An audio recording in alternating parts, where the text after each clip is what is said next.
এই যে ঘুমাচ্ছে, দেখো গামছা দিয়ে মুখ ঢেকে নিয়েছে, ঢেকে আর কি ঘুমাচ্ছে। কেন বলতে যে ফ্যান চলছে আর চুলগুলো উড়ে পুরো চোখে মুখে লাগে তো, তার জন্য। চলো আমি এটা রেখে আসছি।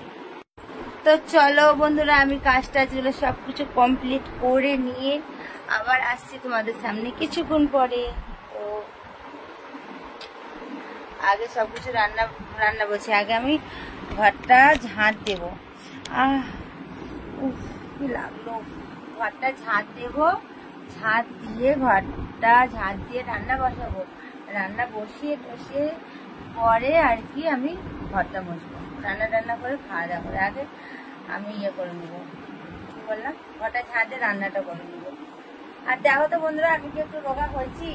দাঁড়াও, আমার ফিগারটা অনেকদিন তোমাদের দেখানো হয়নি। এই যে দাঁড়াও, একটু ভালো করে ধরে দিচ্ছি, নাহলে বুঝতে পারবো না।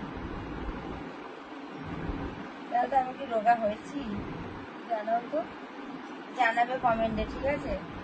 যে আমি তো আবার ডায়েট স্টার্ট করেছি, তো আমার এই যে পেটিটা আবার একটু কমেছে নাকি। আমার তো মনে হচ্ছে অনেকটা কমে গেছে,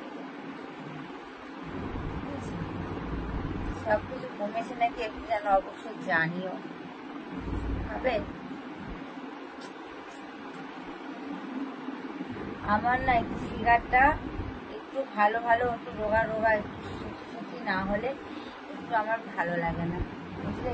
তার জন্য আমি অনেকদিন ডায়েটটা বন্ধ করে দিয়েছিলাম, তো আবার আমি ডায়েটটা চালু করে নিয়েছি তার জন্য।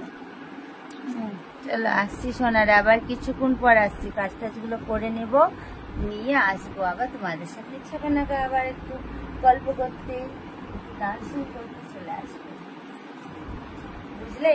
চলো, আমি আজকে আমার মনটা অনেকটা ভালো, কেন বলো তো? কেন তোমরা বলবে? এটা আমি বলবো না, আমার মনটা কেন ভালো আজকে, কিসের জন্য আমার মনটা ভালো একটু কমেন্টে জানিও। কি কারণে, কে এসেছিল তার জন্য আমার মনটা ভালো সেটা জানাবে।